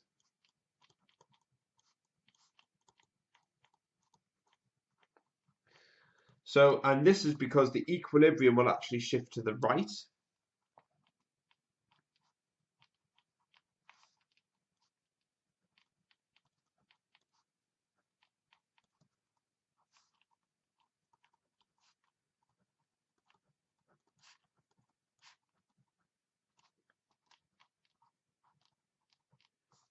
Okay, and the reason why is because according to Le Chatelier's principle, if we increase the concentration of of one of the reactants, then it will shift to try and reduce the concentration, and that is to the right, and obviously we produce more ester as a result. So we do that to reduce the high concentration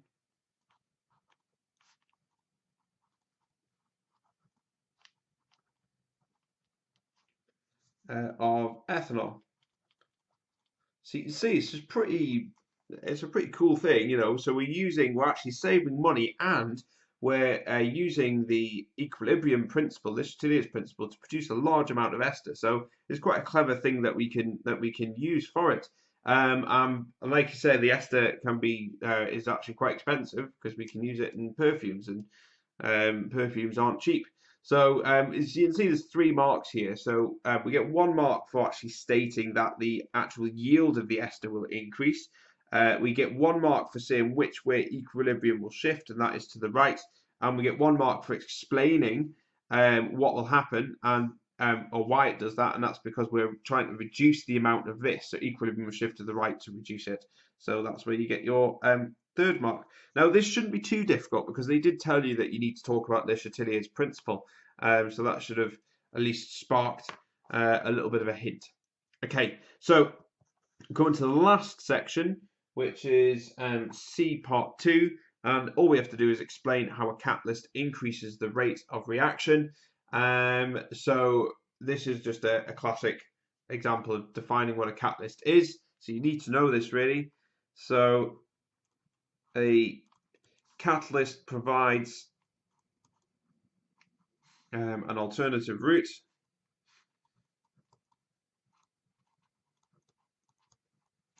or you could say pathway, either or, and basically this route or this pathway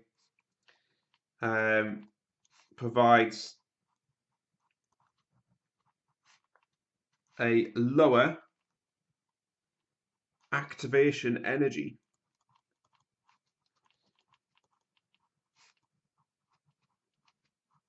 There you go. So this is worth 2 marks. So there's 2 parts to this. So the first part is by saying the catalyst provides an alternative route, and then we've explained it as well, and we've said why, because it did say explain. And so this route provides a lower activation energy. That gets you the 2nd mark. So yeah, it's not too bad. It's the first question of section B. It's got you 12 marks. As you can see, it's less structured. You have to structure the answer yourself. Make sure you go through the question and you make sure you're referring back to the question and you're answering all the parts that it wants, because you can see there's a lot of marks up for grabs, but not too difficult. On to the next question. Okay, so this is question 9, and this is the last question on the paper, and obviously the last question in section B, because we're still in section B. So it says ethanol is an important fuel. A dilute aqueous solution of ethanol can be produced by the fermentation of an aqueous solution of glucose. it is claimed that the ethanol obtained from this solution is a carbon-neutral biofuel. Write an equation for this fermentation reaction. Okay, so that's what we're going to do first. So we need to know the formula of glucose, and if you're a biologist, you'll probably know this like the back of your hand, but it's C6H12O6, and we're saying it's producing ethanol, and we also produce carbon dioxide as well. So this is going to be CH3CH2OH plus carbon dioxide, and if we had to balance that, there's 2 each for each of them. So this, you'll need to know this. If you didn't know the formula for glucose, then you would have pretty much struggled with this question. Okay, then it says give 2 other essential conditions for this reaction to produce a good yield of ethanol. Okay, so we're going to write down some conditions. So I'll put that there. Conditions. All right, now it did only want 2, but there's quite a few here. One of the obvious ones, I suppose, is introduce yeast. You need something to get this to go, or you could put zymase, any type of enzyme really that will help to get this thing going. And the temperature, yeast doesn't like cold or hot temperatures, it just likes it just warm, a bit like the 3 little bears. So the temperature it really looks for is somewhere between 25 degrees and 42 degrees Celsius. So it's nice and warm, so it allows it to work. Now the crucial thing is you're making ethanol, so another condition it could be the fact that you have no oxygen or limited oxygen. This needs to be an anaerobic respiration, which is obviously very important, otherwise you'll not produce your alcohol. Also, you could say something along the lines of neutral pH as well. These enzymes or yeast doesn't like acidic conditions, so the pH has to be, or alkaline conditions for that matter, so the pH has to be relatively neutral. So you only need any 2 of them, and that would have got you 2 marks for that bit. It then says name a process used to produce a much more concentrated solution of ethanol from dilute aqueous solution. So this is not very good because it doesn't produce a very strong concentration of ethanol. The moment you start producing a large amount of this, the yeast starts to become ineffective. So one way in which we can increase the concentration is by distillation, and the distillation will increase the concentration. So it will drive off any water which is diluting it and get you a pure amount. So we're just going to put distillation, and that will increase the concentration of ethanol. And it then also says state the meaning of the term carbon neutral in the context of this biofuel. So you can see we're producing carbon dioxide. So I'm just going to move that up so we can see the rest of it. So what we mean is effectively we have no net carbon dioxide emission to the atmosphere.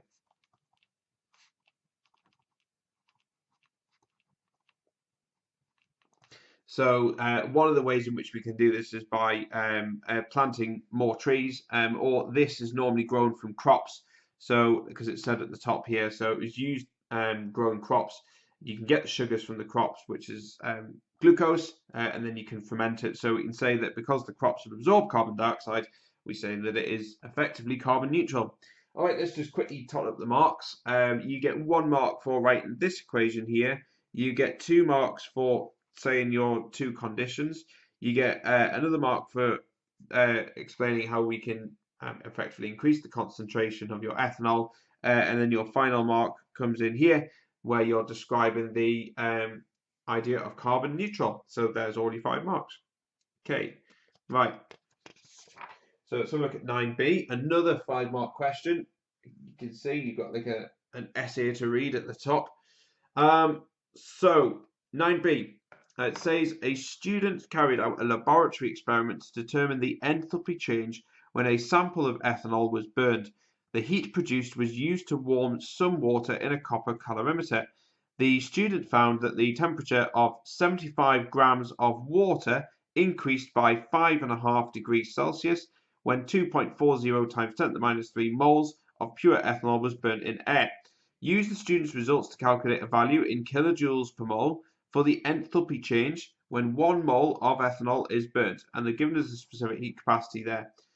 So we'll do that bit first, and then we'll come on to this last bit. So you can see how they've just lumped it all together.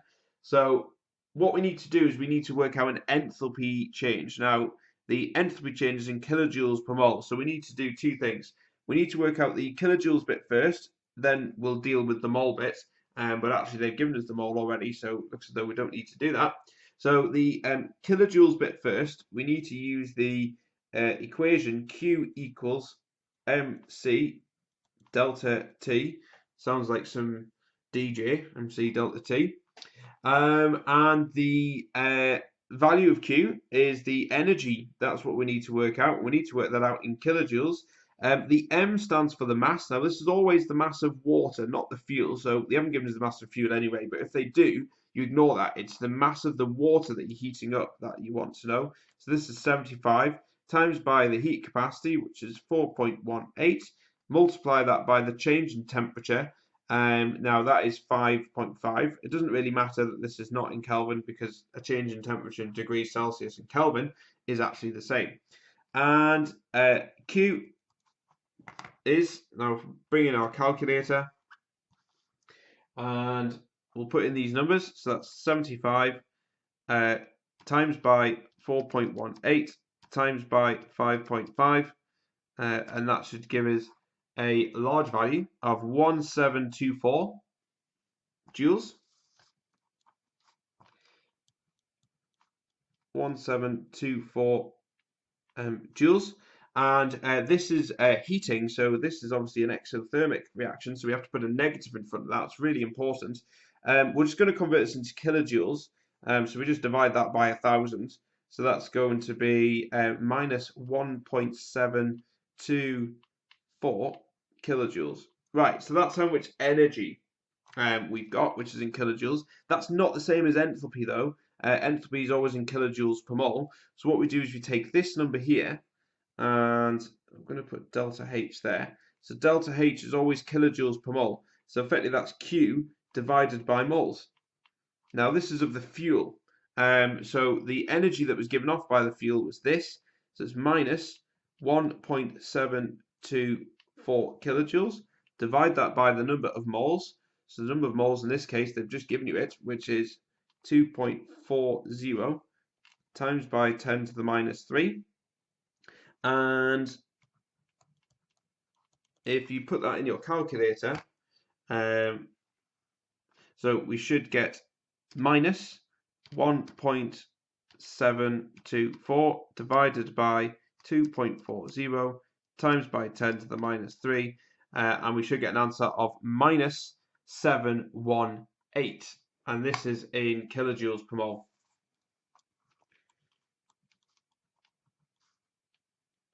Yeah, we'll skip it as that. Okay, so that's kilojoules per mole. And that is our enthalpy of our fuel. Okay, so we've worked that bit out. And you see we've probably got the majority of the marks here as well. And then it says, deduce 2 reasons why the student's value for the standard enthalpy of combustion of ethanol is different from the data book value of minus 1279.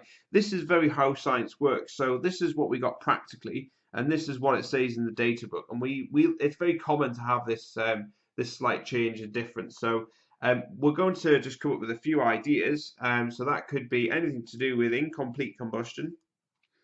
Down on there, incomplete combustion. So, for example, not all of the we assume in this calculation that we have complete combustion, but that is very, very unlikely. In an ideal world, you probably would, but we don't live in an ideal world. You could also say somewhere along the lines of that not all of the ethanol burns.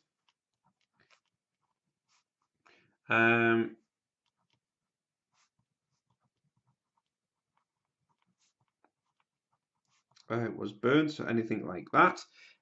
You could also say you had, this is probably one of the most common ones, is heat loss. So if I can spell heat loss.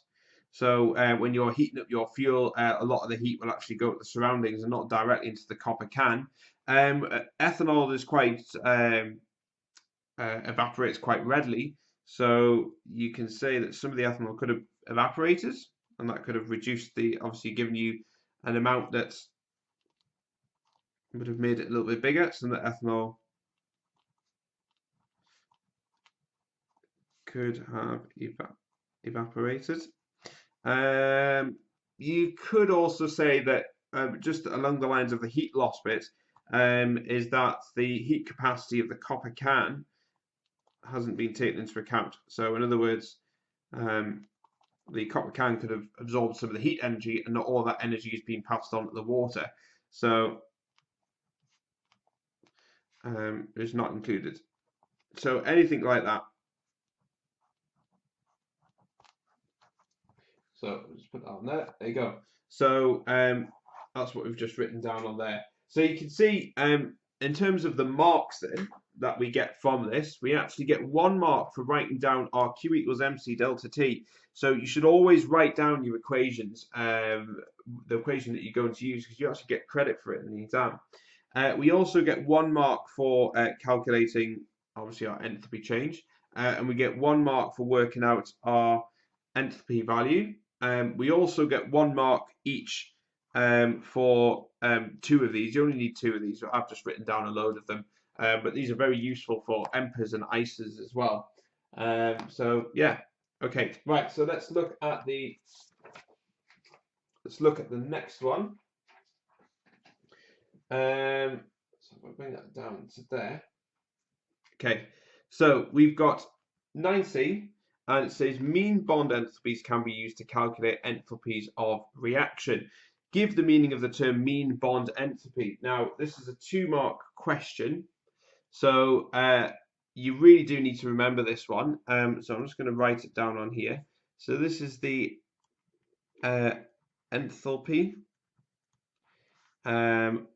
or you can say energy needed and we're going to break a covalent bond. So this is effectively what we mean by enthalpy. It's always to do with covalent bonds. And the crucial thing though is this is mean bond enthalpy. So this is actually averaged for that bond over a different range of molecules. So the key parts is this here, the different range of molecules, and break a covalent bond. They're the key terms that you really need to include in your answers. So you can see what this means is that we have some molecules here, for example, it's a CC bond. There's a lot of molecules with CC bonds, and the bond strength varies depending on what that CC bond is next to. So for example, you might have a CC bond next to an OH bond, a CC bond next to a C double bond O. So you might have it near a nitrogen, and obviously them enthalpy values are different. So what they do is they take all of the enthalpy values of the different environments that the carbon bond is in, and they take an average and they put that in the data book, and that's what we mean by mean bond enthalpy. So yeah, a carbon-carbon bond doesn't just have one value. It actually depends on what conditions it's put in. So in terms of marks, you get 1 mark for saying it's the energy needed to break the covalent bond, and the second mark comes in when you're averaging the bond over a different range of molecules. Okay, right, and coming on to the last question of what is a very big exam. So consider the mean bond enthalpy data in table 3, and so we've got this here, and they've given us loads of different values. Use the data in table 3 and the equations shown to calculate a value for the bond enthalpy for the O double bond O double bond in an oxygen molecule. So you can see here we've got ethanol, and we're going to react it with oxygen. So this is combustion. We're forming carbon dioxide and water, and this is complete combustion. They've given us an enthalpy value as well, which is delta H. And so the first thing we need to do is to write down the equation, just like what we did with Q equals MC delta T. So the enthalpy, which we'll start over here, is delta H, is basically the sum of bonds broken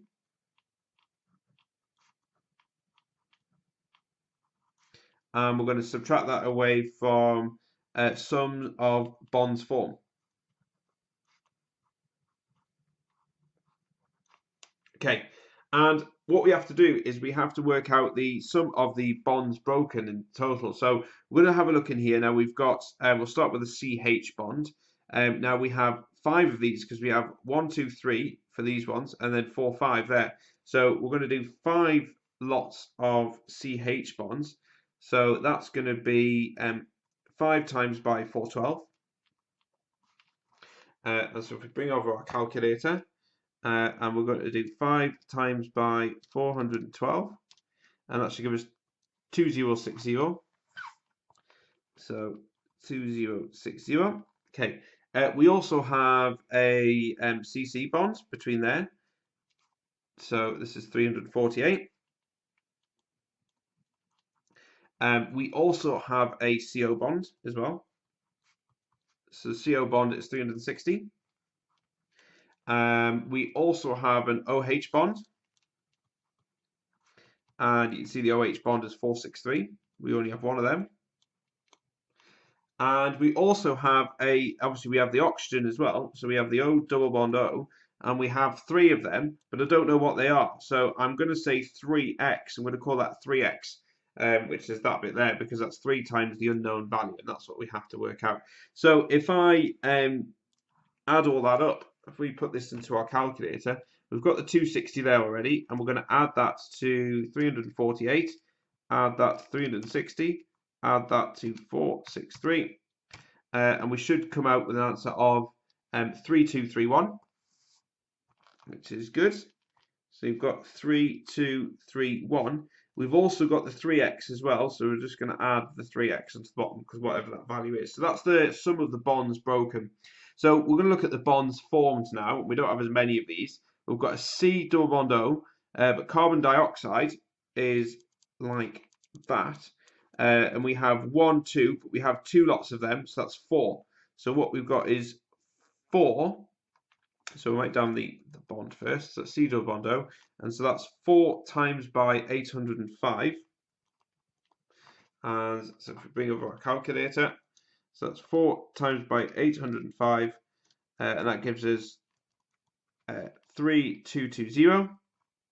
Okay, and we've then got an OH as well. Again, this is water, so you can see that we've got 1, 2, but we've got 3 of them. So in total, the number of OH bonds, we've got 6 of them. So you can do 6 times by 463. Okay, if we bring over our calculator again, so that's 6 times by 463, and that gives us 2,778, which is over there. And if we add all them up, so we do 3220 plus 2778, and that gives us a total of 5998. Now, it is really important that sometimes it's useful to actually draw the displayed formula so you can cross off the bonds.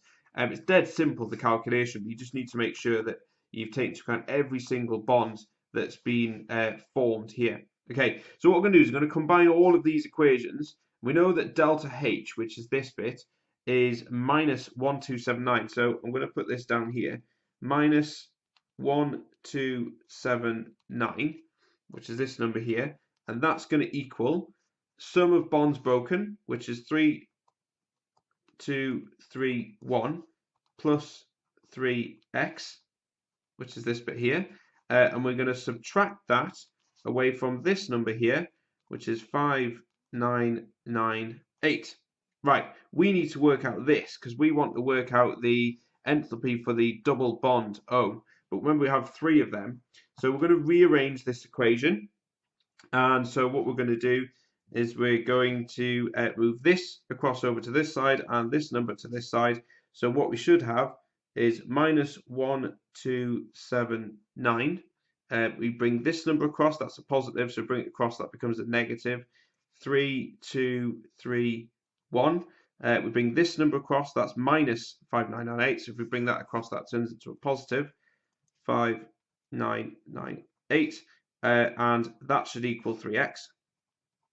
Okay, so if we put that into our calculator, So that was minus 1279 minus 3231 plus 5998, and that should equal 1488. So we'll say 1488. Just nudge that out a bit. There you go. So that's going to be 1488, and that's going to equal 3x. And then all we have to do is then we divide that by 3 to get the value of x.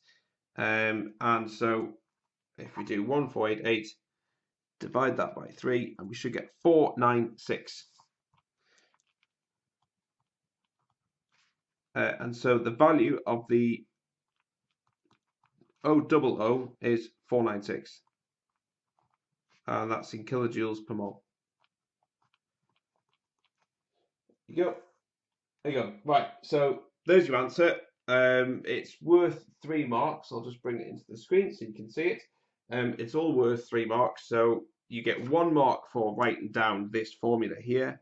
You get 1 mark for writing down all of your working, which is there, and you get 1 mark for your final answer, which is there, and that gets you all 3 marks. So if you could do all that, you actually get obviously the 15 marks in total. Yeah, that concludes this paper. That's it. Bye bye.